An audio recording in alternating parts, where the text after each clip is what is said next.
right.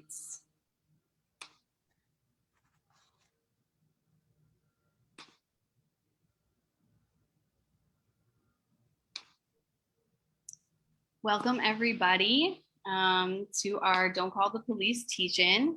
My name is Maggie Rice, for anybody who doesn't know me.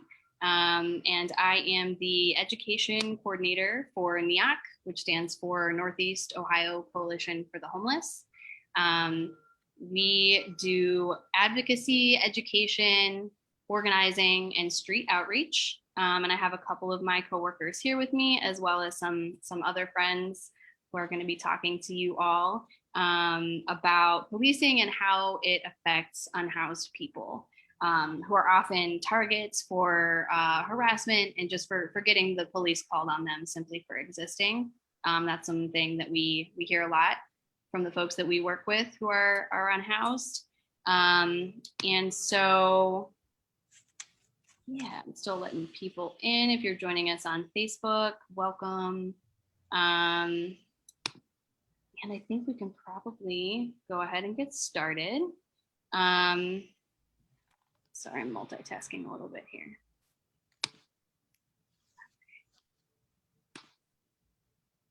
So yeah, I think that like when we start to talk about these issues, it's really good to get a kind of personal perspective, right? And so the first person that I would love to hear from is my friend Jonathan, aka Two Braids Harris. He is a street outreach worker with Neoc who goes out and works with folks every day that are sleeping outside, tries to get them access to resources, to housing, to whatever they might need, both to survive the experience of living unhoused and then hopefully to be able to get into housing long term. And we're going to talk a lot about Neoc's approach to street outreach later as well. But I would love to just kind of start off with some more personal context.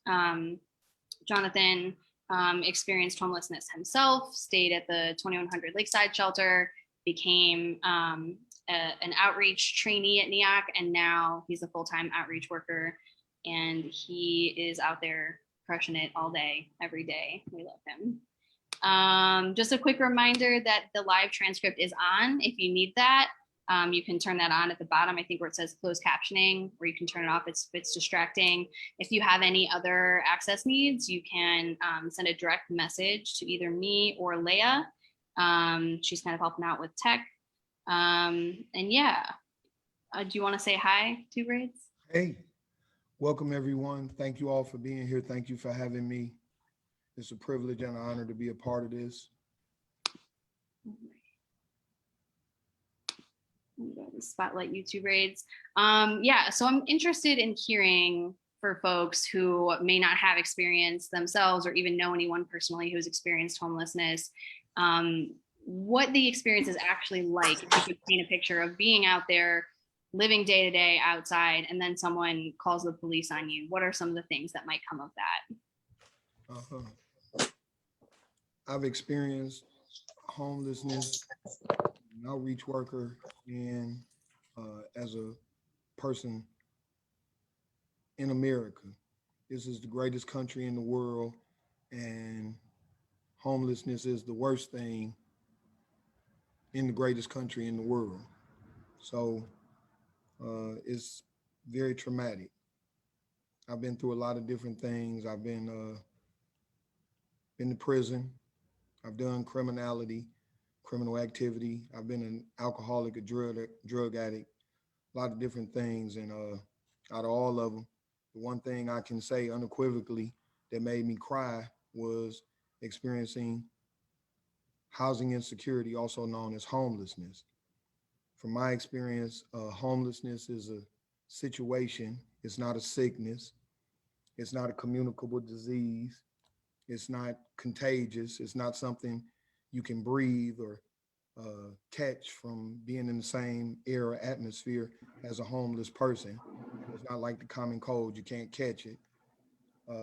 Homelessness is not a crime. It's a condition where someone, for whatever reason, not being either mentally, physically, financially, emotionally, psychologically, or socially able, stable, ready, or willing to maintain housing currently is unable to do so, and calling the police doesn't solve that. I've been treated well by the police, I've been abused by the police.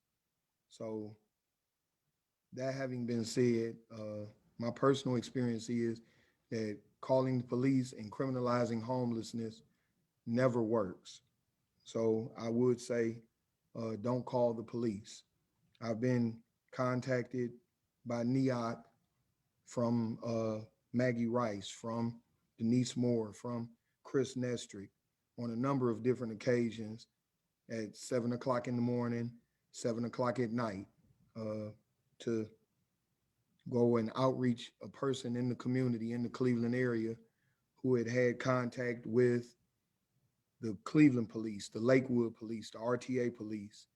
And Maggie said, as the moderator or facilitator, she wanted some personal experiences. I've got experiences, uh, personal experiences of interacting with the police as a homeless person and also as an outreach worker, where there's a 70 or 80-year-old woman in Lakewood, a European American woman in Lakewood who's had the police called on her, and the Lakewood police criminalizing homelessness because the lady is just sitting on a park bench or sitting at a bus stop. The police will are called, and homelessness is criminalized to the point where the woman's not drunk, she's not disorderly, she's not creating a disturbance, and the police are called. I've been in Ohio City, West 25th in Lorraine, West 25th in Detroit, and the police are called. If it's the Cleveland police, if it's the RTA police, for no other reason that there's a homeless person there. So it's wrong. These people are citizens, they're veterans, they're uh, elderly people, they're Americans, and moreover, they're human beings. And homelessness is not a crime. There's some other people on the panel that are going to address a lot of these issues, but panhandling is not a crime. Uh, Being an American in America is not a crime. So just because you're standing in a certain place in a public space in the Cuyahoga County, and you might not have a permanent residence, that's not a justification for the police to be called. And I thank you all for having me here. And I just want to say, uh, homelessness is not wrong. It's not illegal. Housing is a human right. And calling the police on a homeless person is wrong. And thank you for having me. Thanks, If you have any Terry. questions, Maggie, um, Yeah, I'm thinking about from your perspective as an outreach worker, like what are some of the kind of effects that you see on people's lives in the time after they experience having the police called on them? Like, how does that impact them? as an outreach worker, we do a lot of work to help people prepare to overcome housing insecurity and get housed. Uh, Here at NEOC, Denise, Chloe, myself, and you do a lot of work along with the other outreach workers on the team and the other administrators to to help people get their lives together, get a housing plan in place, do the paperwork, go through all the processes and protocols to get what's necessary to connect with stable housing. You got to have a birth certificate. Based on being homeless, a lot of people can't keep up with paperwork like that. So transitioning from wherever they were before they started to experience housing insecurity, there might have been disconnected from the identification or the documentation. So they might not have a birth certificate, they might not have a social security card, they might not have a state ID or a driver's license. But when we as NEOC street outreach come into contact with them, we immediately start to reconnect them with those things and help them to get a birth certificate, a social security card, a state ID. When someone is on 12th and Chester in that area, uh, living on the sidewalk or on the park bench, and the Cleveland police are called, and that person's belongings are thrown away, that person doesn't have their state ID anymore. That person doesn't have their birth certificate. That doesn't person doesn't have a social security card. And even before COVID-19, it's very difficult to get documentation. So uh, NEOC outreach workers spend many hours to help people get their paperwork and documentation together. And invariably, if the police are involved, the police don't come out just for a friendly visit. So if they come out, there's going to be some kind of response. They're trying to get the people to leave from wherever the place where they're camped or where they're sitting, and whatever's going on, more than likely, uh, if their belongings could come up missing, either thrown away, discarded, or the person will be hauled off to jail, and they'll be disconnected with their personal belongings. And once they lose their belongings, then they're re-traumatized at the point where they go through a lot dealing with homelessness at on the streets, at campsites, in the 2100, in a bandos, living in their car. Uh, People in the community call the police on homeless people.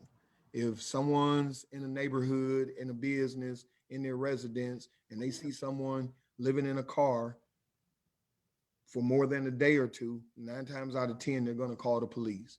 I get calls all the time from Denise, from the office, from the interns at the office. Like, hey, Two Braids, there's a person on Detroit, there's a person on Lorraine, there's a person on Kinsman, there's a person at Shaker Square that's homeless, and the police have been called on them. And it's never a good situation. Most 9 out of 10 times, it's not a good situation. Uh, I know someone on the call is more than likely gonna share some more experiences about that. Uh, there's a guy that just had an interaction with at least 8 police that was an injustice. He wasn't he wasn't violent. He wasn't a danger. He wasn't a threat. I'm not a police officer. I don't know what the police feel in that moment personally, but from the video that I saw, I, I wouldn't have been threatened by the guy at all. He didn't brandish a weapon. He didn't hit anyone, as far as I saw. And uh, there were the police response, I believe, was uncalled for. And unfortunately, that's more common than not. Uh, I've seen the police purposely remove someone uh, experiencing homelessness, suffering with mental health issues, and in particular with autism, a person Probably like another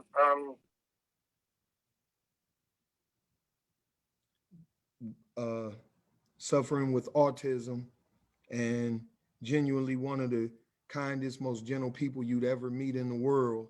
And he had all of his belongings discarded by the authorities, experiencing a situation of homelessness. And through interaction with NEOC, he has been able to get housed, fortunately, but there was a long, arduous process helping him to be reconnected with his birth certificate, social security card, and state ID from another state, his birth certificate from another state, and to get back on his feet and get rehoused based on the fact that when he came to Cleveland, he had his documentation, and before he left, he didn't. You know, after he got here, he didn't have it, so he had to be reconnected with it based on the fact that he was having the police called on him, and his belongings were inappropriately misappropriated or discarded. So we all know about the trauma involved with it, but there's always the possibility of violence being involved with it. That video that Maggie and Denise shared with me from a couple of days ago, that brought tears to my eyes, because I saw that the person really didn't understand that that was a dangerous situation, and the police were in their mind doing their job, but they did get physically violent with the gentleman, and they were using profane language, and I did not think that was appropriate at all. As a 50-year-old man in America, I did not think that the police were supposed to use profane language, and they did, and I felt that that was like totally inappropriate. So it's a lot of things that go wrong when the police are called on an unhoused person, a person not necessarily breaking the law, not breaking a window, damaging property, or committing a crime of any sort that you could identify, but just basically for public vagrancy and being homeless. So, you know, I just want to say again, don't call the police. Thanks, Two Braids. Yep. All right. That was awesome. Thank you so much for sharing that. It's really hard to hear a lot of that stuff. And I know, like, having seen that video and just heard like stories from people who call our office upset, it can be, you can experience secondhand trauma. So like, I know your job is not easy, Two Braids, at all. And so I want to thank you for doing it. Yep. And for being here with us to tell us about it. And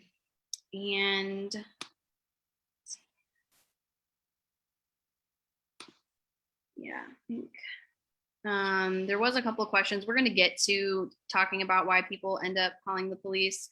I think Chloe's going to talk about some of the ordinances that people might cite and some of the motivations and the interests that are at play there. But first, I would like to hear from Dr. Zaria Davis from the Pretrial Justice Institute. She has had personal experience and worked with people who have experienced the long-term effects that can come about from being incarcerated. And so I think, you know, we can hear a little bit about how those long-term effects, you know, people think in the moment, oh, I'm just calling the police, they're going to come solve the problem and then it's over, but it's really not, right? That goes on and on for that person's whole life a lot of times, and can actually lead to homelessness in many ways. Yeah, Dr. Davis, if you want to tell us about some of those long-term effects that you have studied and been talking about. Yes, good evening, everyone. It's good to be here with you all, and always open to having this conversation, as there's like a little flag going by me here. I just want to throw out some numbers really quick. This is from the Vera Institute from about a year ago. And they basically say that people without housing are 11 times more likely to be arrested and experience additional complications navigating through the criminal justice system. And any given night here in the United States, more than 550,000 people experience a lack of housing, and it's oftentimes because of punitive laws and enforcement practices. So, you know, when we talk about, you know, people without housing, we have to understand that I do work on the pretrial side, but I also do work on the reentry side. And a lot of times what we see happen is when people have come home, there are all these barriers that are put in place, as some were already mentioned, that can really have an impact on a person's ability to even secure housing. There are so many different layers. I know I was on a panel once and an attorney was saying there are over like 1,000 what I call discriminatory practices. You may hear it termed as collateral consequences as it relates to having a felony conviction. But the bottom line is, you know, we need to be proactive, you know, in these spaces instead of reactive. And so we live in a very punitive society where the result, the way to answer anything is like punishment, right? Like, oh, they did this, so punish them, lock them up, lock them up. That's what we hear. And especially, unfortunately, here in our state, we hear that quite a bit. And I think that one of the key things is us to getting to a point of looking at more restorative practices when we're talking about how we deal with people in general, but especially people who have who are living with criminal convictions. And so one of the things that I work with people on is, as some of the things I already mentioned, getting them connected with resources and supports. But when you don't have an address or you can't rent a place because of your felony conviction, here in our area, there are different types of like barriers. So there may be some places that say, oh, we'll rent to a person with a felony unless it's these types of felonies, right? Like then this list comes out that discriminates people even more. And so we have to start eliminating some of those barriers. We have to look at people on an individualized basis. And we don't oftentimes do that. We do these blanket sweep over statements that like all people with felony convictions have done this. And then there's also this notion of like everybody who has a felony conviction has been convicted of a quote unquote, and that's, I always say it that way, violent crime. So if a person has been picked up and they've been picked up literally because they have no housing and they're in a place and somebody calls on them, people don't oftentimes actually look at what your charge is, right? They just look at the fact that you have a conviction on your record. And it just creates layer upon layer of barriers that is like hard to almost dig yourself out of. So you have people who may have started out just with, just because they were sleeping on a park bench or something, or, they were standing in front of a business or something and they got arrested. But now that they have that record, it has now led to other types of behaviors. And oftentimes it also promotes people to actually commit crimes, like actual crimes, because now they're in survival mode. And so I think it's so important that we start looking at more restorative practices as it relates to, how we're working with people with mental health issues, people who have substance use issues, people who are just in transition, right? Like people who may have just lost a job and they've lost everything. People should be seen as just that, people. And I think that we have a really challenging time in our country with labels. I do not use certain terminology when it comes to people that have been impacted by the criminal legal system, because I see everyone as a person, and I refuse to feed into the labels that people assign folks, because once you do that, you dehumanize people, and then it just leaves room for you to just treat people however you feel like it, because you don't see them as another human being. So it's just really important to know that when we're talking about our jails, especially here in Ohio, that we do typically have like a large number of people that are going in because, they are displaced. And I know there was a study done, and this was out in California. This was some years ago, like 2013. And a lot of this, again, is through Vera's research around this particular topic. They found that between 10 and 24% of the people in jail identified as being without housing, right? So that's huge. And instead of oftentimes us going in and connecting them to resources and services even before they are released, what we do is people get released in the middle of the night, and then what are they doing? They're going right back out into the street, and so, and then oftentimes they get picked up again. And so then they get another charge, and it becomes this cycle that is really, really hard to break unless you have resources and supports within the community to make that happen. And so I'm grateful that there are organizations like you all that exist to help people, but we need to do more. Like we need to be in a place where we're doing more preventative work than work on the back end, because on the back end, it's just, it's really not, it's not too late, but it's like there are things that could just be prevented from it even getting to that point in the very beginning.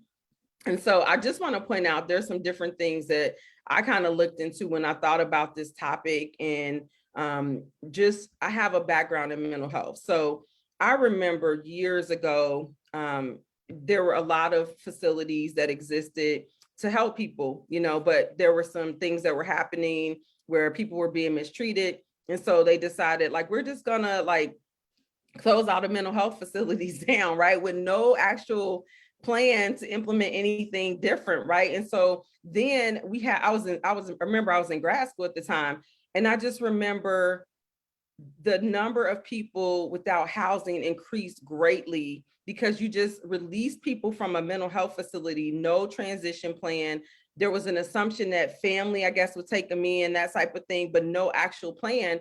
And so we saw our numbers going up, but not only did we see numbers going up, but we saw people not getting treatment, not getting medication. So all of these different systems really intersect with one another. When we talk about people without housing, when we talk about mental health, when we talk about healthcare in general, all of these things are really connected. And it's critical that we provide the resources and the supports within our communities to make sure that people have what they need. So when people are coming home, they do have an opportunity to not just get their license and to be able to, hopefully find employment, but that they have opportunities to find work, right? And I mean, in housing. So once they get to work, if they still don't have an address, if they still don't have, a place where they can have things sent to, it poses a huge challenge for people across the board. So I think that it's really critical that we start developing programs that work with individuals who are coming out of our jails, out of our prisons as well,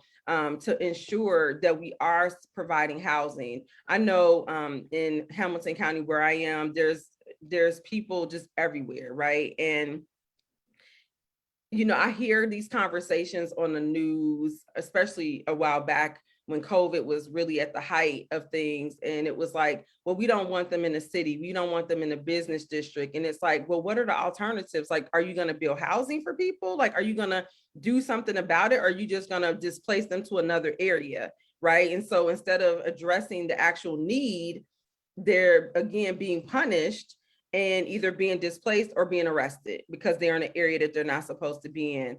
I can remember a friend of mine saying, like, when the garages were empty downtown because everybody was working remotely, people were pretty much living, in those garages.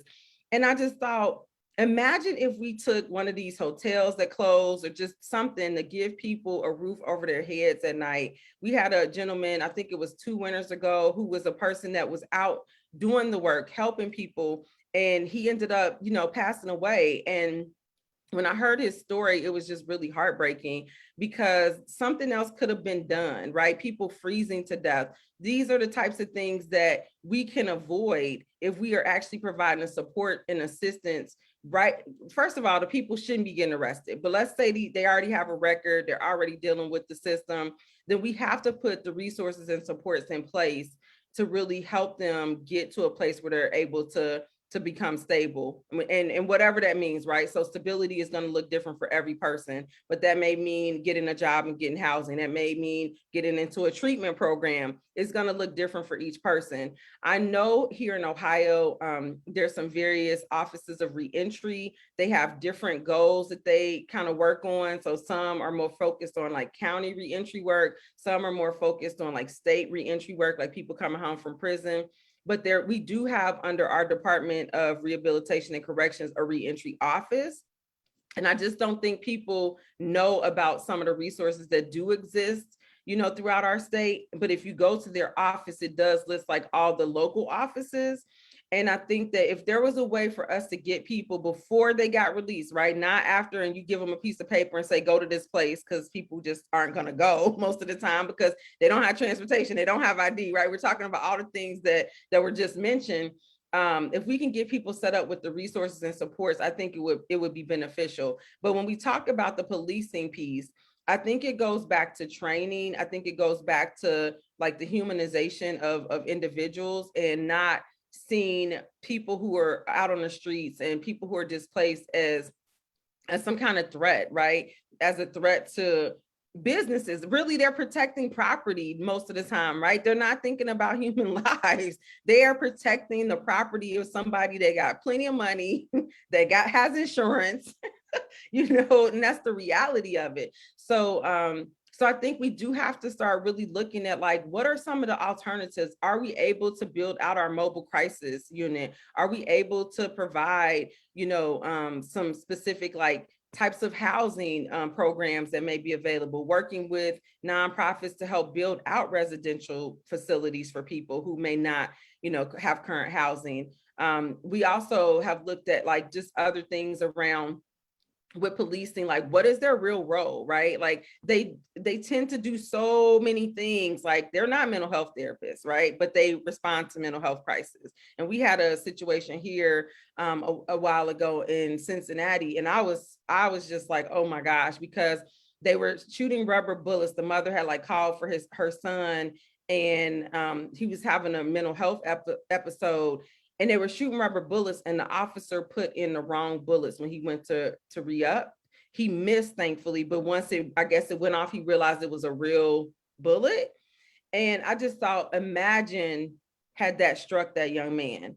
That is not how you respond to somebody with mental health issues. Like that is not the answer. Like there should have been a trained mental health person that responded to that. So I think that it's really important that we look at like where the funding is being used, and how do we utilize our community, right? Like how do we engage our community to develop like more outreach workers, people that are actually from the community. Like I know a lot of times in some neighborhoods you have like the community moms, you know, that kind of look out for people. Like how do we get back to that type of thing where the community is taking responsibility for what's going on within their community, where they're responding to what's going on in their community? They have access and resources, and if they needed training, you know, to be able to do some mediation, right, to handle at least some of those minor disputes, instead of, you know, it being like the police is like the default right now, right? No matter what, it's like you just pick up the phone and call. There might be a non-emergency number and there might be the 911, but it's still the same people responding, right? So how do we change that narrative? How do we understand that there are people out here that have really specific needs and that need to be addressed? And it's going to be critical for us to look at what are some of the alternatives to just calling the police for people who are in need of services and resources. I know that there are specific offices that exist, you know, within various jurisdictions to kind of address more like what they call deflection types of programs.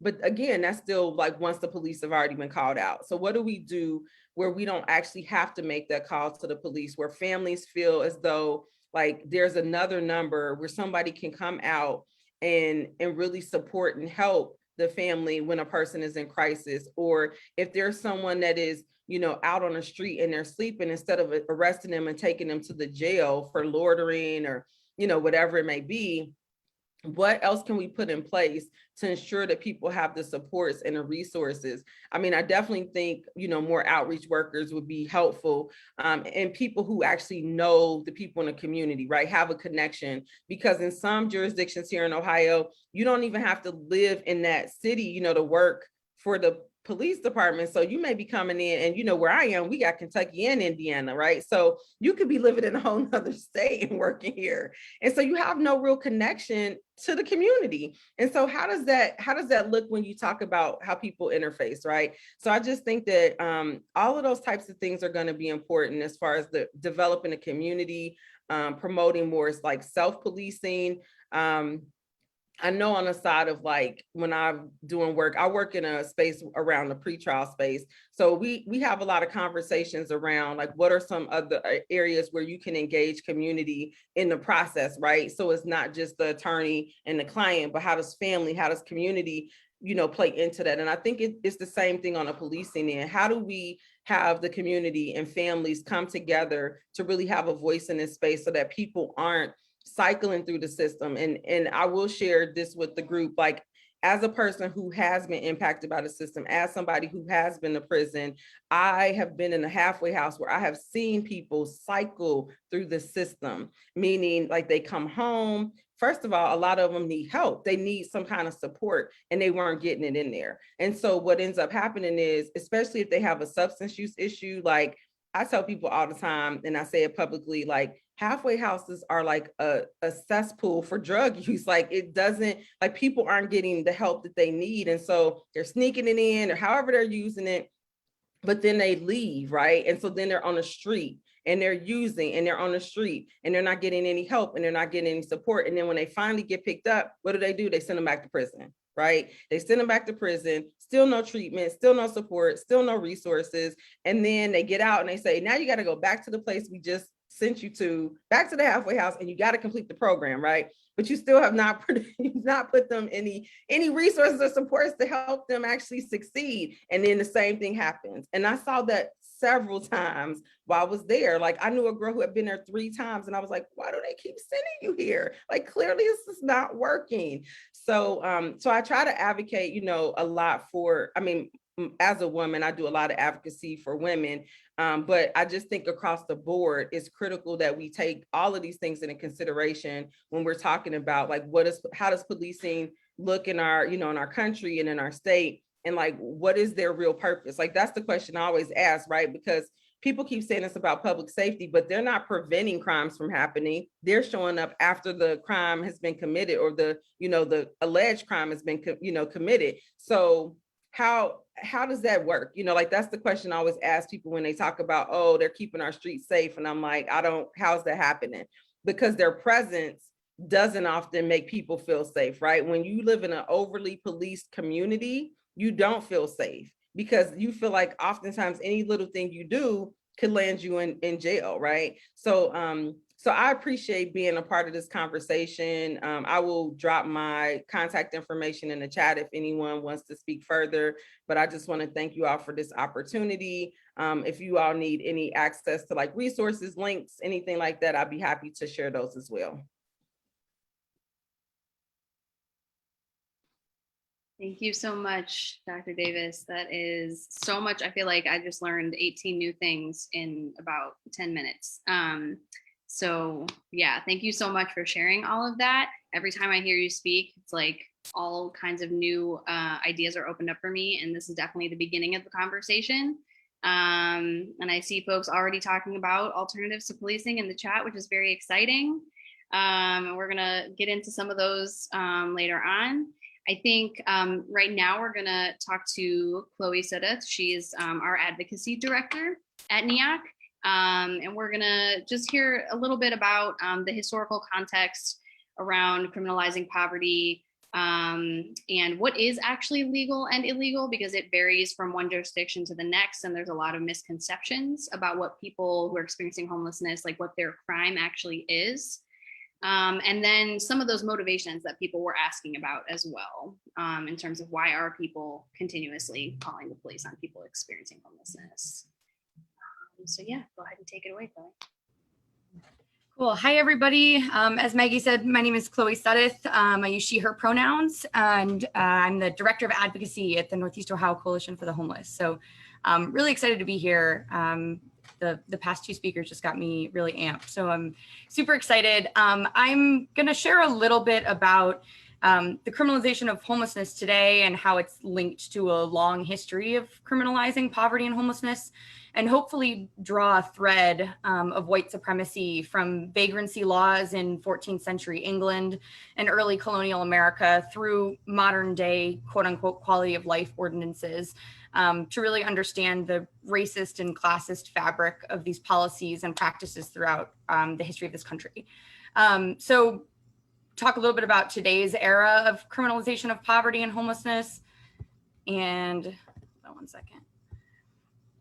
And what does it look like today? And then the consequences for folks experiencing homelessness. So we'll touch on some adjacent ordinances and practices that operate as part of this state apparatus and serve to really codify white supremacy and racial capitalism. And just want to reiterate, I'm going to kind of go through a bit of a history lesson here in some ways, and really just want to reiterate and ground that everything that I'm talking about has consequences in people's lives, in individuals, and like this is a very human experience. And so I want to understand and sort of have a conversation about the historical context and the ways that we've used policy and law to really codify racism. But really the point of this is that it has drastic consequences in people's lives and our neighbors. So with that, Maggie, if you could jump to the next slide. Thanks. So I'm going to start by reading this. This is a beginning of an article by a professor out of Rutgers University, Kristen Obrasil-Colfin, who studies the history of criminalization of poverty and homelessness and vagrancy. So this is a historical context of what this looked like, many years ago. So one night in January of 1837, a man by the name of Wilcox was found by one of Philadelphia's night watchmen, nearly frozen, sleeping upon a snowbank. The watchman arrested him, and Wilcox was sentenced to 30 days in jail for vagrancy. 5 years earlier, a woman named Eunice Maria Quinn was arrested for wandering the streets without a house. A decade before that, in New York City, a small boy named James McCoy was arrested after being found asleep in a sandbox because he had no place to live.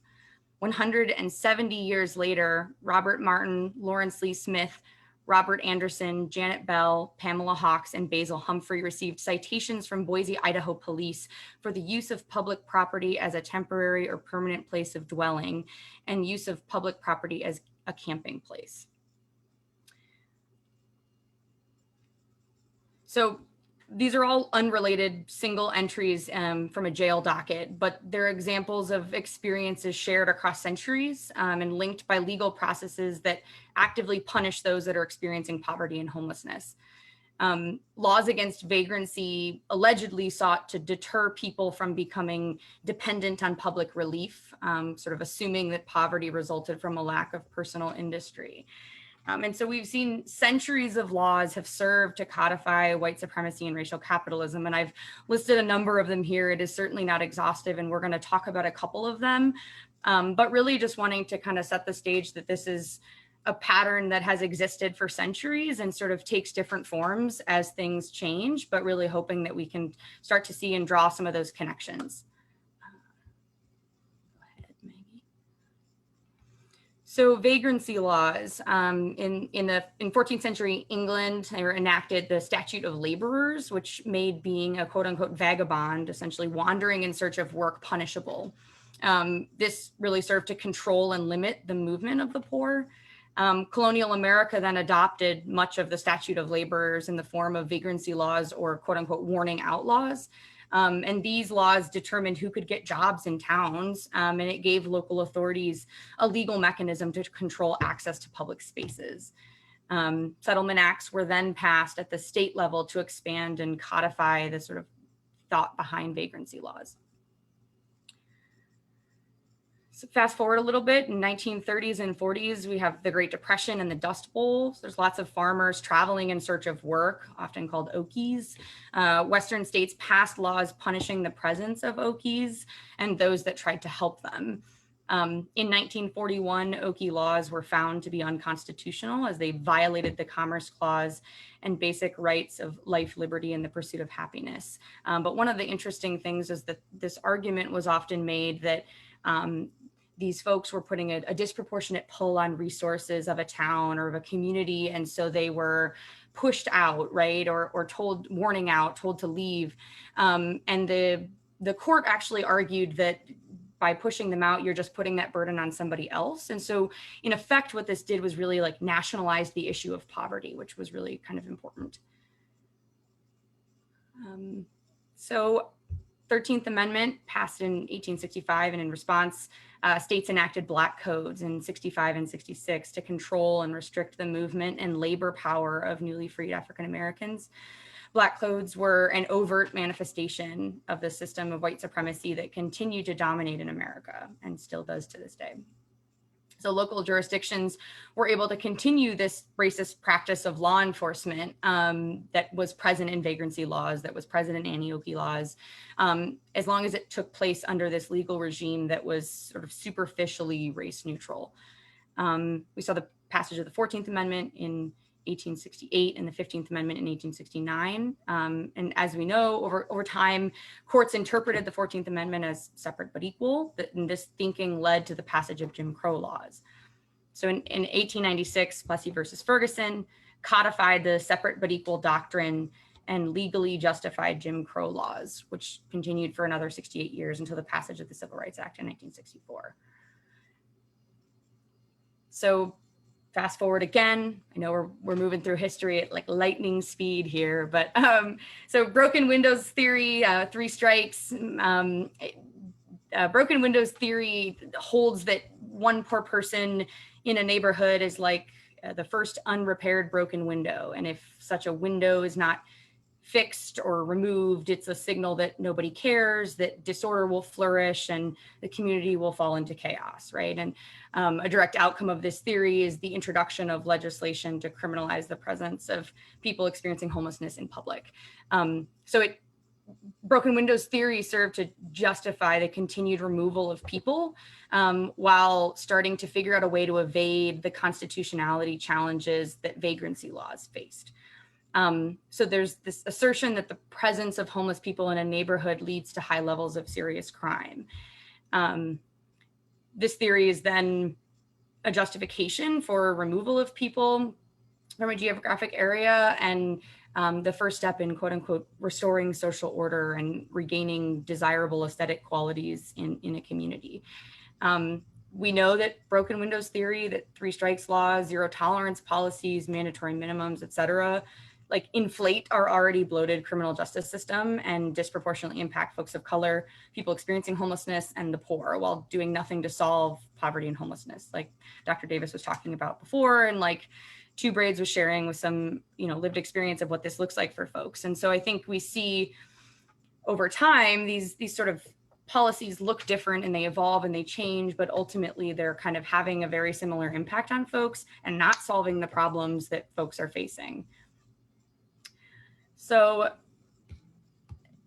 when we're talking about historic exclusion laws, fast forwarding to like modern criminalization ordinances, they gave broad discretion to cops and to law enforcement.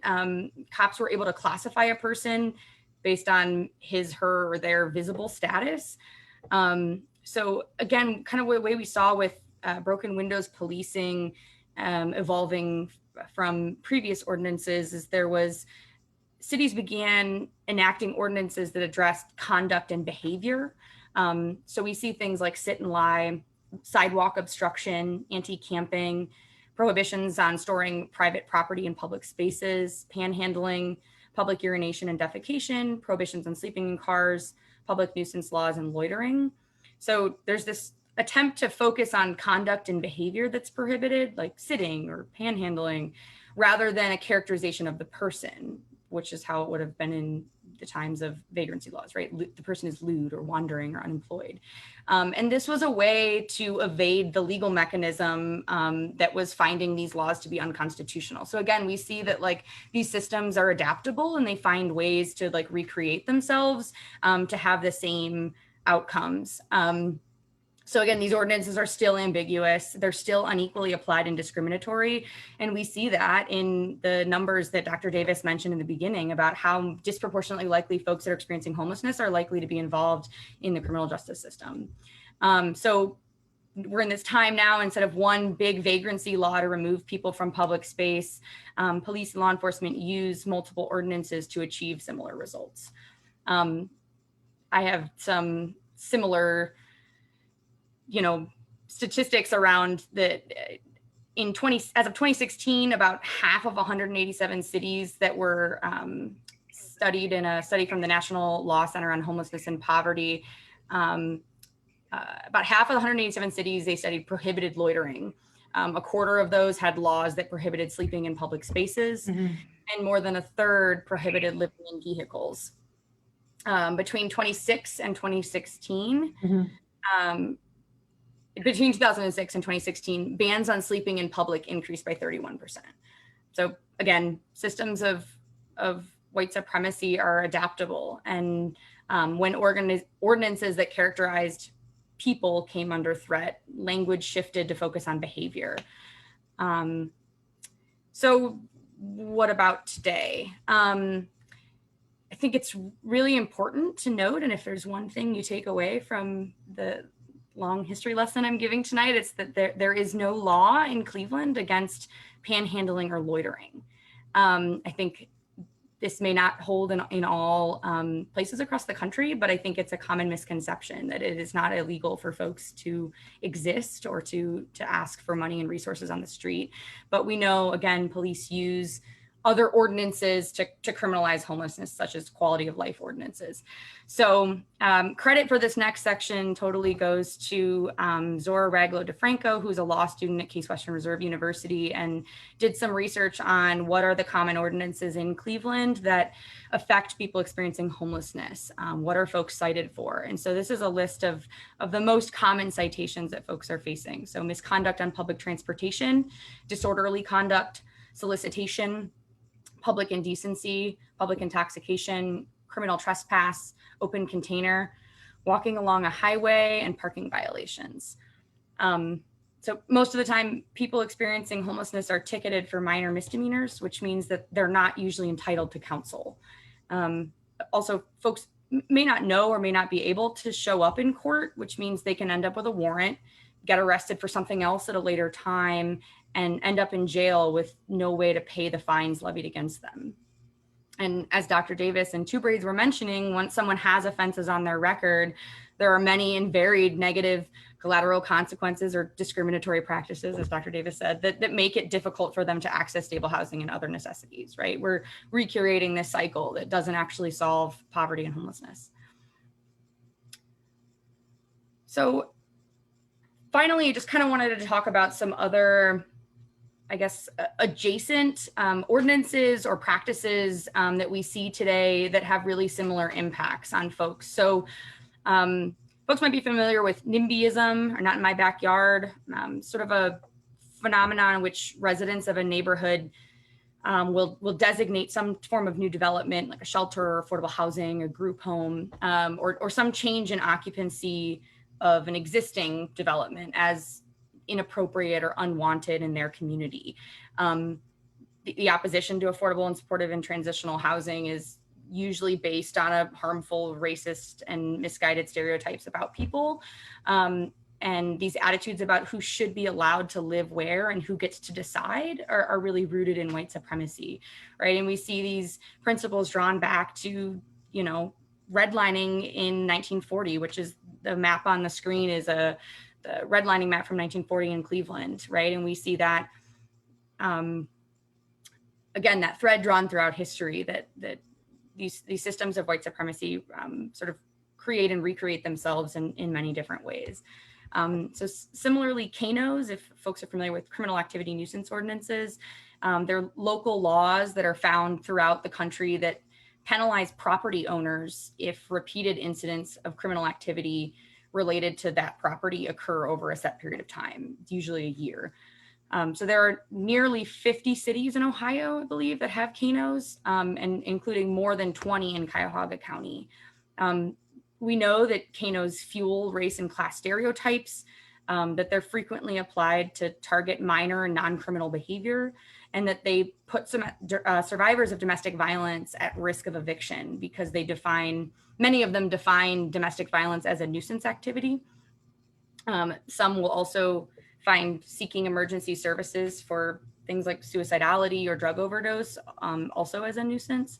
And so there was a case that the ACLU and Legal Aid and the Fair Housing Center brought against a KNO in the city of Bedford that they won.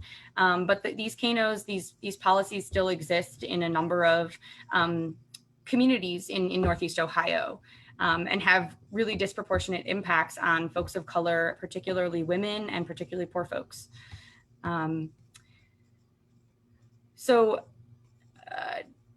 Related, another kind of policy that wraps around in this space are business improvement districts, or BIDs. So BIDs are particular areas that span a couple to several hundred blocks radius, where property owners pay a special tax or fee to the city, and in turn, that turns funds over to a private corporation or a nonprofit that manages the business improvement district. Essentially, these use public funds to hire private security agencies who work collectively with police and courts to carry out the core function of essentially removing visible signs of poverty to maintain this allure and this identity of a city, and essentially to, I think, like Dr. Davis also mentioned, like ultimately to extend private property rights and the protection of private property and those that own it. So the policing that bids advocate for, that they participate in and that they intensify is, again, part of this long ongoing legacy of white supremacy and racism in this country, whereby laws are created and police are enacted ultimately to protect private property and those who own it. People are historically targeted by policies like vagrancy laws and Jim Crow, sundown laws, sundown towns, and Antioch laws are the same people that are harmed by the laws on the books today from policies like these. And finally, just wanted to touch a little bit on neighborhood watch groups and neighborhood sort of block watch groups. Initially, these were funded by law enforcement. Neighborhood watch groups purport to bring together neighbors and businesses and law enforcement to respond to supposed suspicious activity to keep neighborhoods, quote unquote, safe. And similar to Kano's, neighborhood watch groups enact private citizens in state surveillance and policing, right? So neighbors are now policing one another and determining what is acceptable behavior and what's not, what is a safe looking person and what is not. And then they have a mechanism to kind of report, right? Or to communicate with police when they've decided something is unsafe. So violent crime rates, we know, have been dropping in the United States, and they're at the lowest that they've been in decades. And yet the work of neighborhood watch groups has expanded. In part, this expansion is due to social media apps, things like Nextdoor, Citizens, or even Amazon with its Ring services. And they're actually some of the most downloaded social and news media apps in the US today, which I think is kind of crazy. And we know that, like so much other AI technology and algorithm-driven tools, that these human-created algorithms that are the backbone of these apps create and recreate biases and racism and fuel this sort of unfounded fear about crime. These apps are a reflection of people's biases, which criminalize people of color and unhoused and other marginalized communities. So yeah, anyway, with that, I hope that provides a little bit of context around the ways that these systems may look different and evolve and recreate themselves, but ultimately uphold the same system of injustice. But with that, I will pass it back to Maggie. Thank you, guys.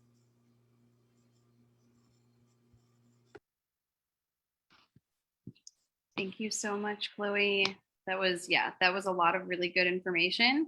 I encourage everybody to go back and look at it again. You'll be able to look at it on Facebook and go through some of that stuff, and to keep attending our other webinars and education events where, especially when we do like root causes of homelessness, we get in a lot more in depth with some of these things to really learn about where we've come from and where we're at and how these things are all related. And put in place to maintain poverty and homelessness and white supremacy as the status quo. And so, yeah, there's lots of really good stuff. I think now we are going to hear from Jasmine Dolphin of Black Spring, Cleveland. She is an awesome human being that I've known for a few years and has been working on some really interesting analysis of policing in Cleveland and kind of how all the different jurisdictions interact. I think that Two Braids kind of mentioned it and touched on it a little bit, but she's going to talk more about that and what the situation on the ground really is when somebody is walking around experiencing homelessness, being unhoused, how many different forms of law enforcement they may encounter and how they behave. So yeah, Jasmine, you want to take it away? Yes. Hello. My name is Jasmine Dolphin. I am an artist and filmmaker and sing by trade, but I founded and I do community organizing through Black Spring Cleveland, which is an organization I founded last year as a response initially as just a response to the Cleveland George Floyd protest. But beyond that, it's really has been sort of an on-ramp to getting involved in that work of defunding the police and abolition, and approaching it as, obviously it's very important to look at it academically and look at it as a big picture, but sometimes you just have to get very hands-on, practical, immediate solutions, and really tying, just empowering everyday citizens to kind of be a part of this work. Mostly because that's what I needed, because I've been intimidated by this process. One of the things we, and to be mentioned too, that we also are a Black-led, non-hierarchical, very, all the good progressive intersectional words there, organization. So one of the things we wanted to really focus on and launch last fall, apologies if you can hear my cat in the background meowing, he's very loud. Go away. I'm sorry. One of the things we wanted to focus on initially was, like I said, the Abolish the Overlap campaign was something we launched last fall. And it was something that, like, as people in Black Swing were working on it, I learned a lot, things that I didn't realize. And one of the things we really wanted to point out was that within the city of Cleveland, we're looking at, at least 10 different police districts, police organizations that can respond to whatever call they get. And what we're talking about here is, yes, of course, the local, city, county departments.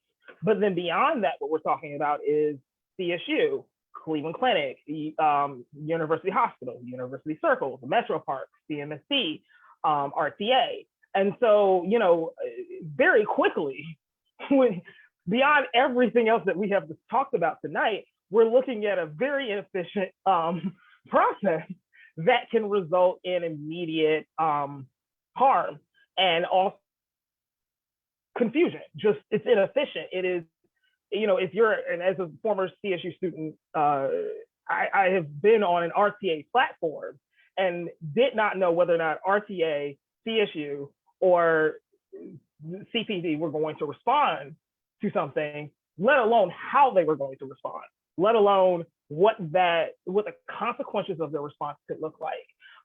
We're talking about different types of punishment. We're talking about different charges that can be faced. We're talking about, some might do just fine, some may put you in jail. All of that is, amongst everything else I've just said, it's just really inefficient and it doesn't work, right? And that's what we've been talking about tonight, is just that it doesn't work.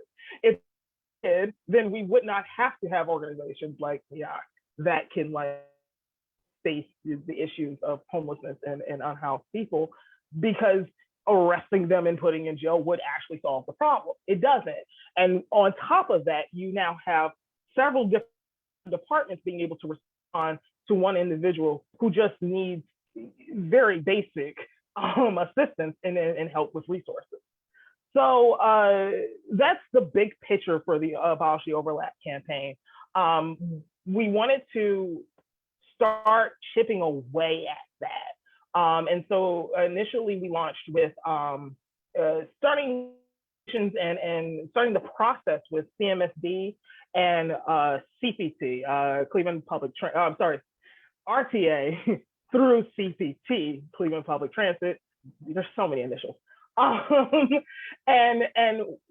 what we wanted to focus on, and I'll share the screen pretty quickly just so you can see it as I'm talking about it.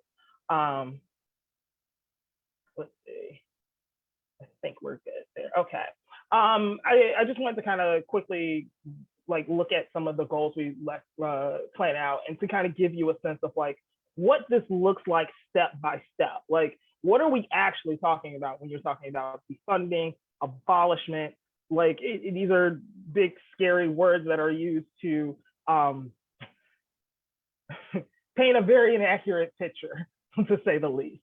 But what we're talking about, and this is specific to our goals for the RCA Transit, is first and foremost creating an unarmed, not a deputized civil ambassador program that could oversee the safety of the riders, which means then we're taking away police, military bodies that patrol the RTA and the buses and trains. And again, tying this back to the overall theme here, you know, a lot of times, one of the most immediate things available to you to find shelter can be public transportation or a bus bench or, you know, something like that. And so if you're getting criminalized for needing to find a place of shelter, and it's done by point number 3.7, plainclothes detectives that are investigating these RTA buses, you're punished before you could even commit a crime, if there was even a crime to be committed, as we have been discussing tonight. A lot of these are highlighting another thing, which I also did not know when I started this work, which is the Groves decision. Let's see if I can share that too with you very quickly. I don't know if that's actually coming through. We'll see. Long story short, the Groves decision is now a almost 4-year-old decision based out of a patron on RCA being illegally searched and seizured as he was riding the bus. He instead of just accepting the $250 charge and the up to 6 months of jail time, he decided to fight in the court, and the judge agreed. Groves, the judge agreed that this was unconstitutional because they had no right to be doing this unannounced search where no crime had been committed. And so now that we have recognized, or now that they, you know, RCA has to recognize the fact that these actions were unconstitutional, they want to tout the fact that crime itself has dropped over the in the last few years, and they attribute that to transit police. But when we dug into that claim, what we found is that, well, no, first off, crime was being defined very broadly and mostly focused on fare evasion. Almost, I think we decided 99.5% was based in crime evasion. And once it was declared that crime evasion, that illegal search and seizure was unconstitutional, then crime seems to drop. I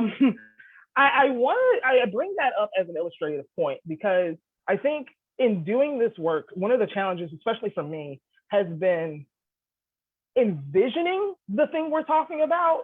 It's hard to, I'm sorry, I'm gonna close this door real quick. I have a 2-year-old niece. Hopefully you can still hear me. Okay. Apologies, I live with a family. I was talking about the fact that envisioning this work has been one of the things that has been most challenging, but also once you kind of see it and see the big picture of it, it can be empowering. And that's part of what Black Spring wants to do, is be a part of that empowerment. We've been talking a lot tonight about thinking about homelessness and unhoused people being criminalized, and that criminalization being normalized to us in such a way that we don't pay attention to it. When we're walking down the street, we're grateful to have someone to keep that away from us.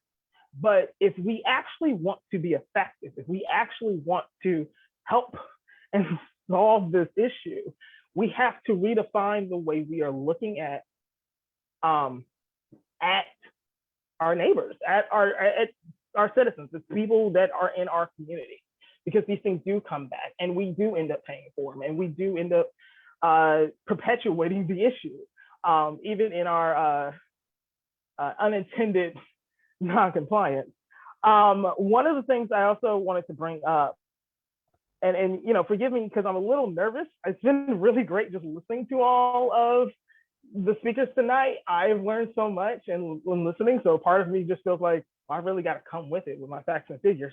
But I think part of what I hope I can do too is help to like, one, say that no, you don't. You can just get your hands into the work and start doing the work now and learning as you go. Or if I can be a representative of that arm of this challenge, then let me please do that.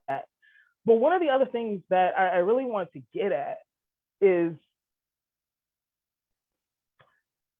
you know, if we're talking about how our tax dollars are being spent and misappropriated in these ways, and especially in this overlap, if you're looking at over 10 different departments that can all respond to the issue of crime, quote unquote, and they're all getting this huge chunk of these of different organizations, different department budgets that are out of our tax dollars, then we're already invested in a solution that doesn't work.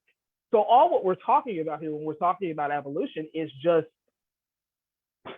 moving the money to places where it actually works, right? And that's, I think, one of the things I always want to get across very clearly is that I know that that makes sense as a headline. I know that makes sense, you know, as a quick aside, but it's one of those things that, like, once you really start to think about it in a very practical sense, we're talking about the fact that, you know, combined, we're looking at over $234 million spent a year in the city of Cleveland on policing, right? Like, if you're trying to explain to your Blue Lives Mattering uncle why that's a problem, you can, you know, and you can't, you know, make him care about, you know, houselessness and Black people. You can point out how inefficiently this money is being spent. It's not solving anything. And all it's doing is protecting property and not people. So at what point do we actually shift that? At what point do we redefine that? And one of the ways we can do that is by approaching the overlap. The fact that we have not only have this militarized, violent, anti-human, in a lot of cases, unconstitutional police presence, but we have over 10 of them within a city. And I'm using 10 as a very low estimate here. That you can't win. You can't, it's unrealistic for you to be able to get through that kind of stuff if you have even one. I'm rambling a little, I'm sorry. It's just, obviously this is very passionate, and I really want to make it clear that, like, the system that feels intimidating, that feels bigger than what we can get our arms around, is actually not nearly as big as it seems. And there are ways to chip away at this. So going back to, again, to the work we're doing with CPT and looking at sort of the things we've outlined, what we're talking about here is removing policing as it stands, as we have defined it currently, the militarized, violent, anti-human, pro-property protecting force, removing that presence from the RTA, removing the, like I said, the plainclothes detectives, removing the canine sweeps of RCA property, and replacing that, yes, with these unarmed and deputized civil ambassadors, but even in that work, redefining what is a crime, so that that ambassador is not repeating the same patterns of policing, that we're not just giving it a new coat of paint. There's training in that. It is being able to be that first call, so that then they can connect to resources, right? So that they can connect to Neocs and they can connect to other representatives that can help the people that need help to actually address the problem, as opposed to criminalizing it. I want to look at my notes now because I have so many and I want to make sure I said everything. I think the other thing I want to touch on, again, coming from the perspective of somebody who is less than a year of getting my feet wet in this work, and then still trying to find my way in this work, is to empower people to come from where they are to to address what they can. If we keep talking about community as this very broad concept, I used to teach an after school program to students and trying to, I remember I had to ask them, how do you define your community? And they were like, Miss Jasmine, what is a community? And I was like, oh, I don't know. Because initially I realized I hadn't really thought about it. I thought of it in a very Webster's dictionary sort of sense. Like I could give them that, but I really didn't have a sense of like, what does it actually feel like to have a community? What does it actually mean? Why is it that the Nextdoor app is inefficient in this thing we're talking about, right? And part of the idea of community is that from my perspective, it definitely has to be not hierarchical and it can't be punishing other people. But it at least with redefining our relationship to each other, right? It starts with understanding that the person that we may not know but are in our city or in our neighborhood is not inherently this evil thing that needs to be kept away from us.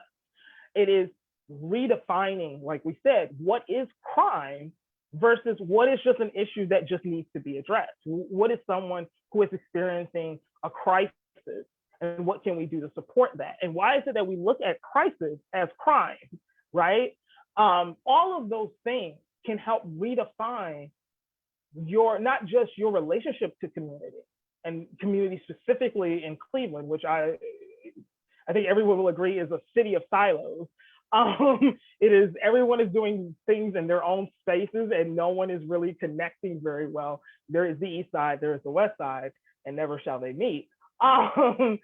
It's redefining all those things, and it's giving us an opportunity to empower ourselves to take care of one another without having to rely on this criminalization, this violent arm, this immediate cutting off of a problem, as opposed to addressing the root of it, as opposed to addressing the needs of it. And it's because of that, it starts to spiral out of control, which is how you end up with such an ineffective overlap in our city of police departments that don't even communicate with one another, let alone coordinate, let alone see us as humans. That's my spiel. Hopefully I got across everything that's needed. Yeah. Yes. Thank you so much, Jasmine.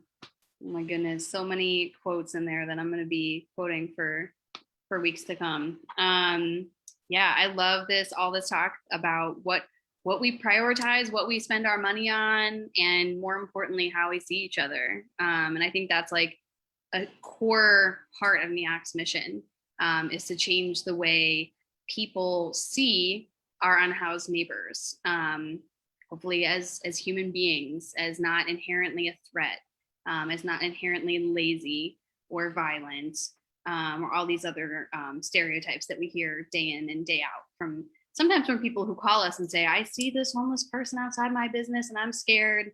And a lot of times the person who ends up getting those calls is my friend and coworker, Denise Moore. She's the outreach coordinator here at Neocs. So she's the one who, when somebody calls and says, there's this person sleeping on my front porch or hanging out outside my business or sitting at the bus stop, and I think that they might be homeless, can you all help? She's the one who takes those calls and then tries to get those people connected to the resources that they need. And so we're going to hear from her just about Neocs' kind of philosophy on outreach, how we treat folks, and also the nuts and bolts of how it works, where if you call us, what is gonna happen for the people that you're encountering who may be unhoused. So go ahead, Denise, take it away.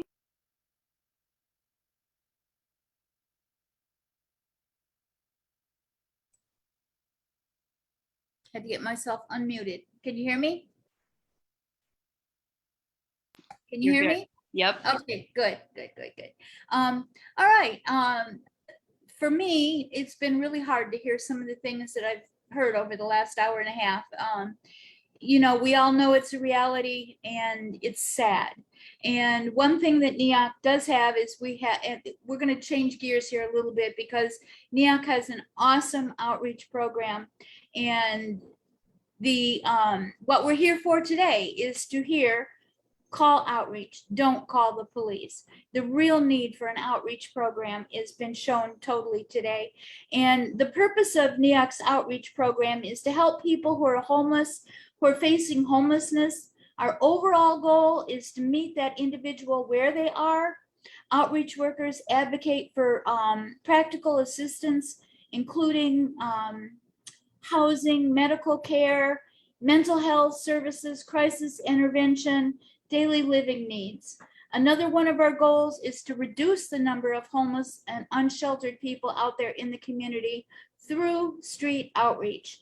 Homelessness service providers and volunteer groups are out there working daily to help the homeless individuals that are out there. And so we encourage people to call street outreach instead of calling the police. And that's part of the reason we're here today. Outreach actually acts as an alternative to law enforcement, because we want to resist the criminalization of homelessness. And we have 6 full-time outreach workers that are out there. When you call us, we'll go out with a smile and with a caring hand and supplies and needs, and we'll help that person through their problems without them feeling intimidated, or as if they've been, you know, their toes have been stepped on. The shelters can be terrorizing for homeless people. They have nowhere to go. There is no alternative.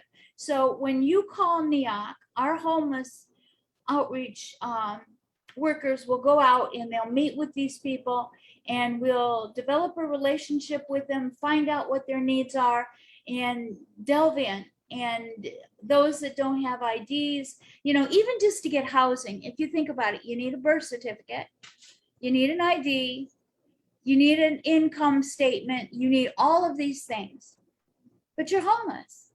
You can't even get on the bus to go downtown to get the birth certificate. So our outreach workers will work with you. We'll help you get that birth certificate. We'll help you get those income statements. We'll help you get that Social Security card. We'll help you get that ID. If it means putting you in the car and taking you down there, then in the car you go and down you go with us. And we'll get you that ID, and we'll get you the birth certificate, and we'll start a housing application on you and get you on your way towards housing.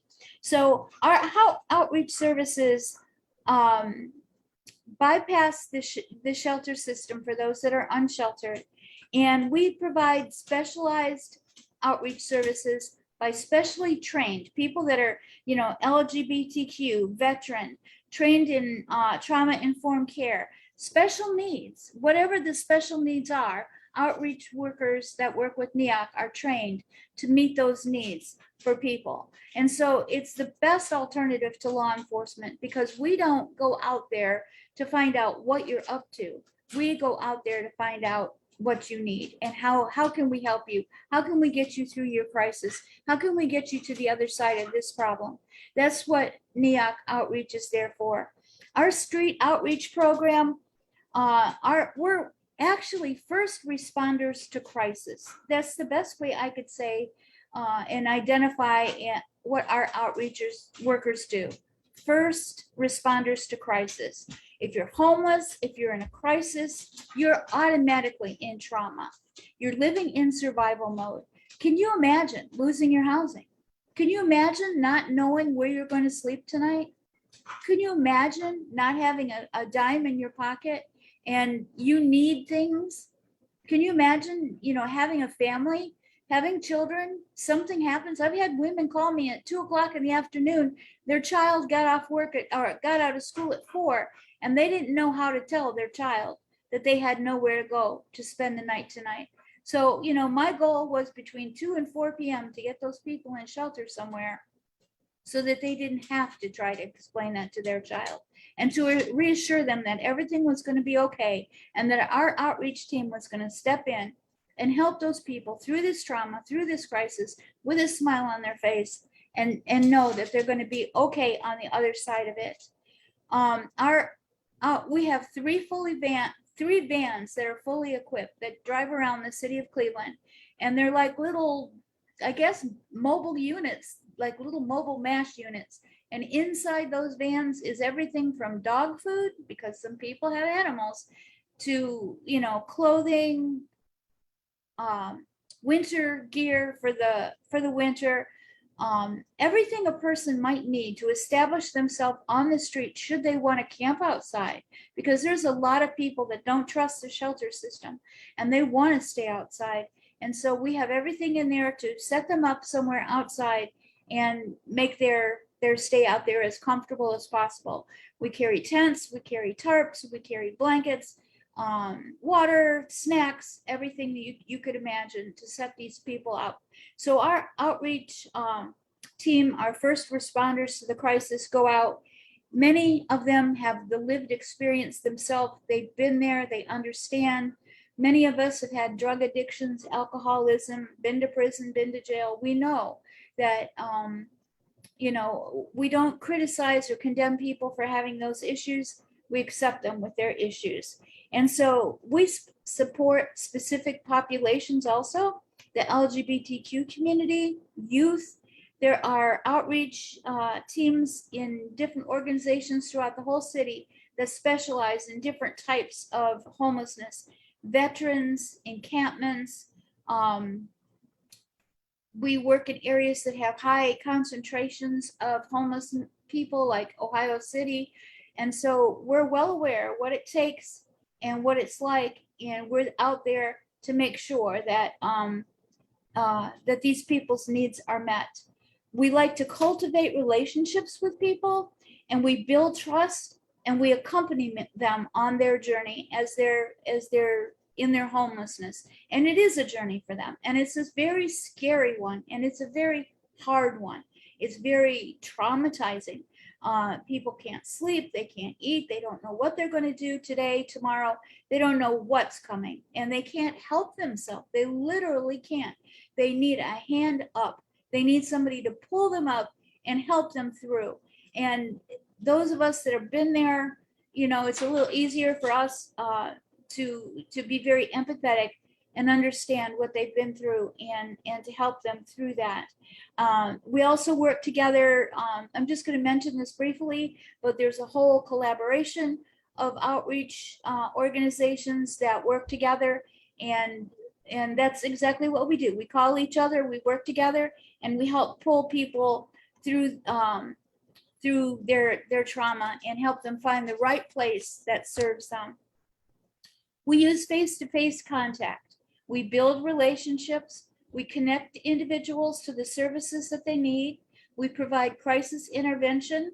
We advocate for our clients, no matter what their situation is, no matter where they are, no matter what they find themselves in, whatever mess they found themselves in. We advocate for them and try to help them and pull them out. We use a relational outreach approach. Healing happens through cultivating relationships of trust and mutuality. So we work together with them, build that trust, and work on their healing. People are not problems to be solved or cases to be managed. They're friends to be loved and to be journeyed with. And that's exactly what we do. So we work together with them. The best practices that we use are the strength-based approach. We've worked together in collaboration with their own support system so that they can determine their own best outcome. We talk to them, find out what they want. You know, when I first started doing this, I sometimes thought I knew what was best for people, but I found out they know what's best for them, and they know where they need to go and how they need to get there. So we listen to them and let them tell us what they need, and we help them on that journey and to help them down that road to fulfill their own needs. We use trauma-informed care. We help with their trauma through understanding. We understand what it's like to go through trauma, and we know that their lives have been turned, totally upside down. Some women have been put out there because of abuse. Here she was yesterday with the man that she loved. Today, her and her 2 children are out on a street corner not knowing where they're going to sleep tonight because he's abused her. So there's a lot of trauma involved there. And we use trauma-informed care to help those women and to help these people through. And sometimes the shelter system and the agencies that help homeless are not the kindest places. They're not the nicest places to be either. So we try to really be very understanding in what they're going through and help them through. We use the housing first model, which means, you know, let's get them housed first. Let's get them somewhere safe. And then we'll worry about all the little other issues afterwards. You know, if they have addictions or if there's other needs, we'll worry about that after we get them someplace safe and secure and let them know that there's somebody there that cares for them. We want to make sure they're stable first, and we'll deal with all the other issues later. We use motivational interviewing. We draw on their own strengths and assets. So if I'm working with somebody and for 3 weeks every day, I've met that person every day for 3 weeks and they're like, they've made no progress. So we're going to sit there and we're going to talk about that and we're going to reflect back. So we're going to say, you know, you've been on the streets for 3 weeks now. What would you like to see happen today? What would you like to accomplish today? Where would you like to be by the end of today, by the end of this week, by the end of this month? And then whatever they tell us, we continue to remind them of that so that they move forward in their homelessness. And because it's awful hard when you're in trauma to move forward. Have you ever tried to, when you're in trauma, get anything done? I mean, you can't. Sometimes you can't even pray when you're in trauma. You're like, you know, it's just way too much to do anything. So we want to take them by their hand, pull them along, and guide them and help them to a better tomorrow. And it may be a better next 5 minutes. With some people, it's a better next 5 minutes. We go 5 minutes at a time because they're, you know, a lot of people are very difficult to work with them. So we help them lift their burden, walk them through the system, and help them to see, you know, that there is help, and we want to be there to help them. We use information and referrals. There is a lot of help in the city of Cleveland. And so we refer them to the agencies that we know will help them. And we help them with access to shelter. I've been surprised at how many people don't even know how to get access to shelter in this city. And one good thing about Cleveland is that they have guaranteed shelter for everybody. So if you call 216-674-6700, which is coordinated intake, you are going to get shelter for that night. You know, it may take an hour or two to get that call back, but they're going to make sure that you have shelter for that night. So one of the things that we do is that we provide them access to shelter, walk them through that. And again, we have the 3 fully loaded vans for those that want to stay outside and just to outreach people. And believe me, when it's as hot as it has been for the last couple of days, to have a van pull up with some water and a snack in there and just somebody to say, how are you? That's a big deal. That's a big deal, just to get a bottle of water when you've been out there all day. Our office is usually open 9 a.m. to 4:30 p.m. And that's when we answer calls and dispatch people. So if you have somebody that you see that's out there on the streets that needs somebody to outreach them, that just give us a call at our office at 216-432-0540, and we'll go through that again. But that will help them to get outreached, and we'll send the services out. Now, our street outreach services, like I said, we have the 3 vans.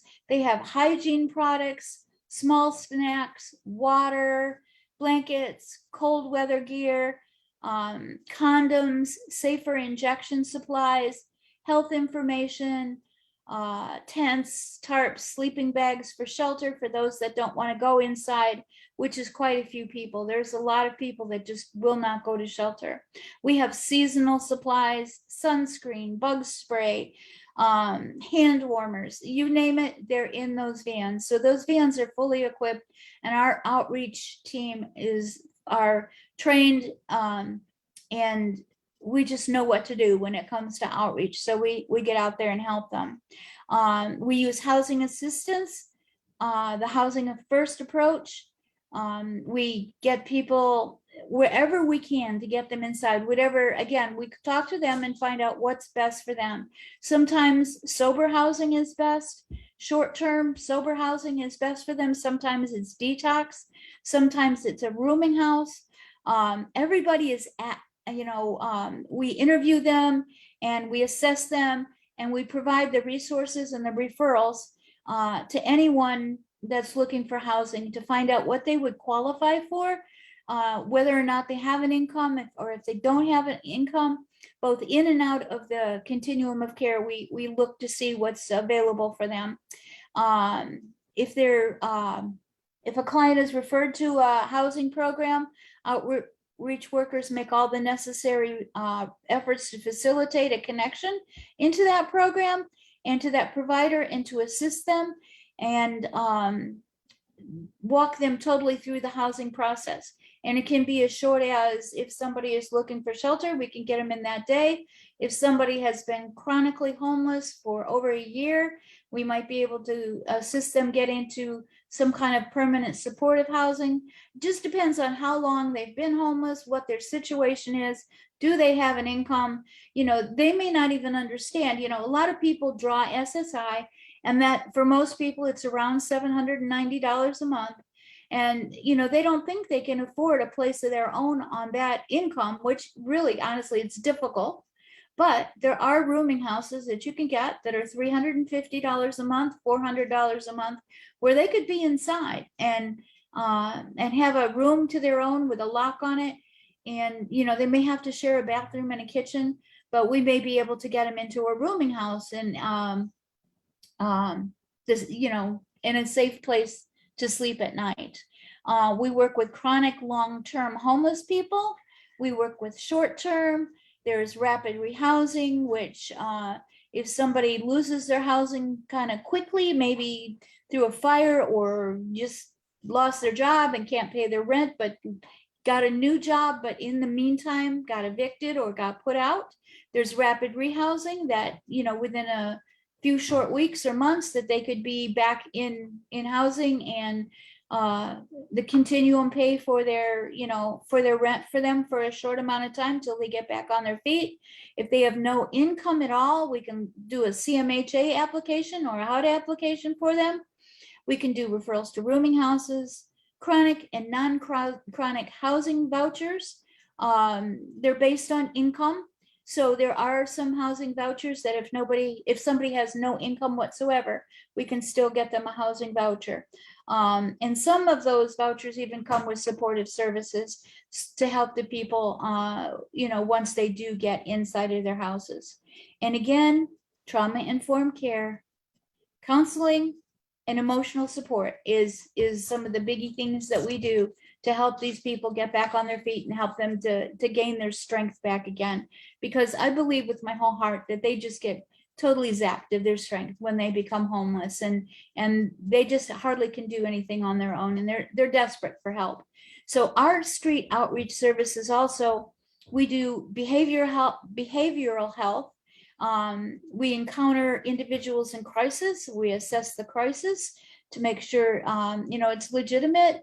We look for suicidal, homicidal risks. When we're talking to people, of course, we're not medical professionals, but we respond by getting medical professionals involved.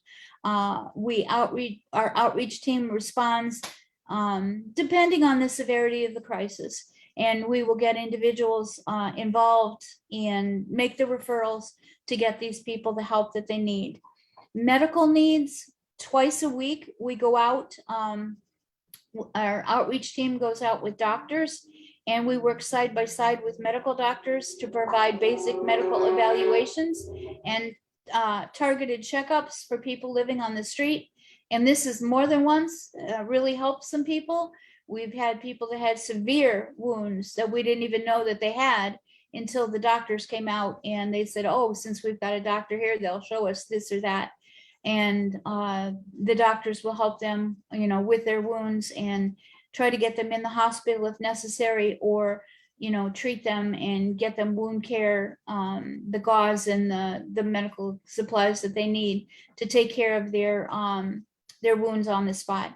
So the doctors have been a great help also. There's been more than once that we've had people that have really really benefited from the doctors coming out into the homeless camps and on the streets.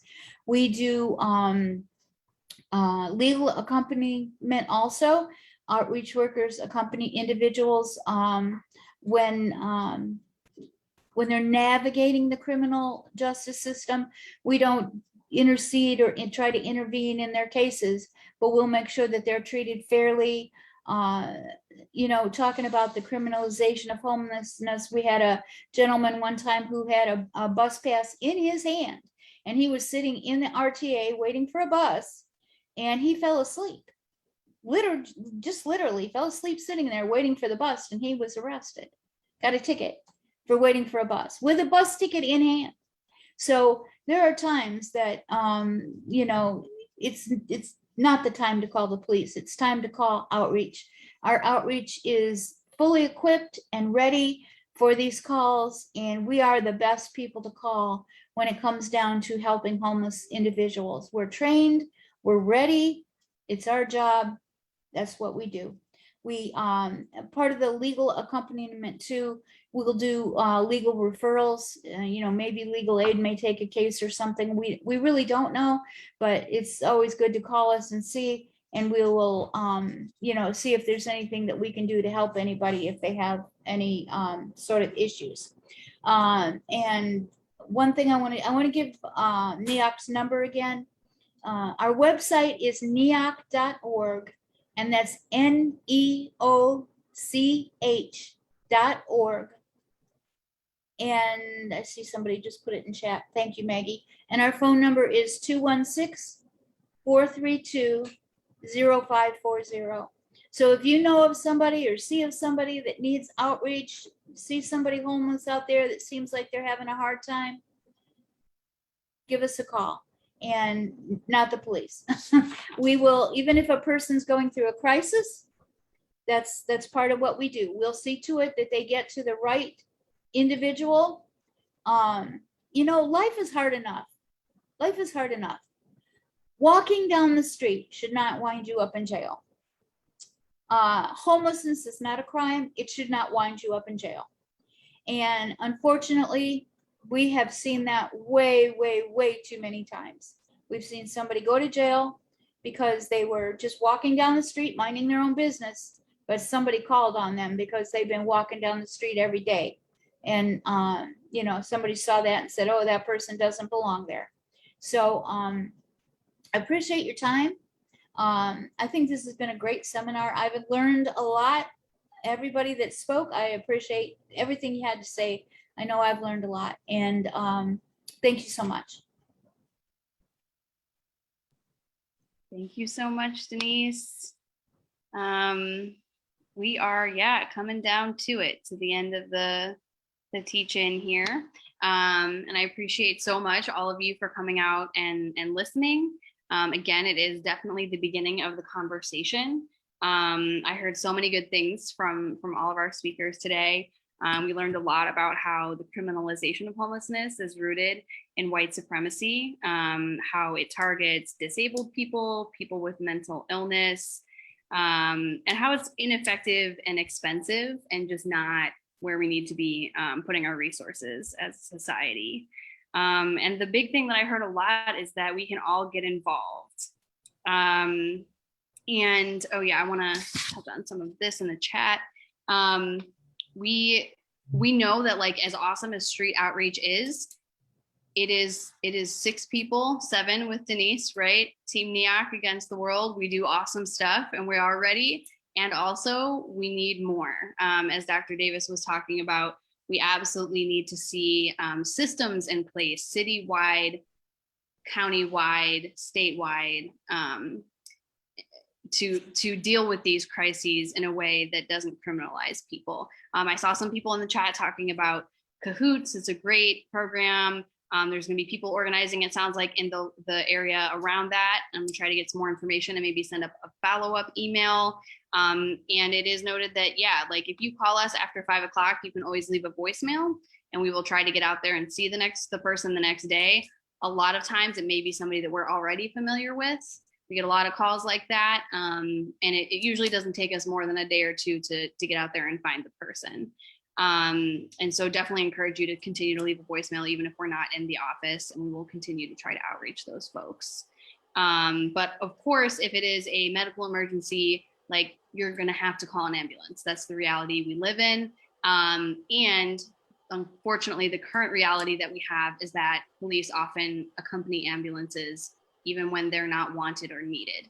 And so what we really need to see is more advocacy around finding systems that have already been proven to work, as some people have noted, in other states and other municipalities, where real, true crisis intervention actually does come out and doesn't just refer you to call 911, and comes out 24/7 to help folks and get them connected to the resources they need without fear of incarceration or other punitive measures. And so, yeah, there's stuff that we can all do to get involved in advocating for those changes, whether that's organizing locally, getting involved in more education. Neocs is going to continue to offer that education. We're going to be doing harm reduction. I heard some mentions of that around working with people who are experiencing addiction, and making sure that they can survive long enough to overcome that. We're going to be doing domestic and gender-based violence. And most of these are geared towards folks who are working with unhoused or housing insecure people, but anyone can attend those. And we do LGBTQ 101, Housing 101, if you want to know how to help someone navigate the system that Denise was describing. And so we have all these things coming up. We encourage you to keep coming out for those. And beyond that, we really want to get the word out, right? So you're all here, and we're so glad you're here, but we know that you know at least 10 people who are not aware that homelessness is not a crime, that panhandling is not illegal, that camping outdoors, loitering, all these things are actually not crimes that need police involvement in any way. So we would love to see you share the flyer with them. I put in the chat, I put both an image version for you to share on social media, the PNG file, and then the PDF version that you can print and take to your local block club meeting, to your knitting group, to your church group, to the business on the corner that you know may or may not be calling on the people experiencing homelessness in your neighborhood, and start those conversations, and encourage folks to really take a second look and think about whether or not police need to be involved just because someone is unhoused. And yeah, let's start organizing to see better solutions. Let's get participatory budgeting happening, which is something that Neocs promotes and participates in, so that we can get some of these resources diverted away from locking our folks up and toward actually helping them. And I think we might actually be finishing slightly early. That's very exciting. And so, yeah, I'm going to send out a follow-up email with some of these things that folks are asking about in terms of how to get involved in some of that organizing and advocacy work, and what services are available in the community, and with another copy of the flyer too, for sure. And yeah, hopefully we will see you all soon.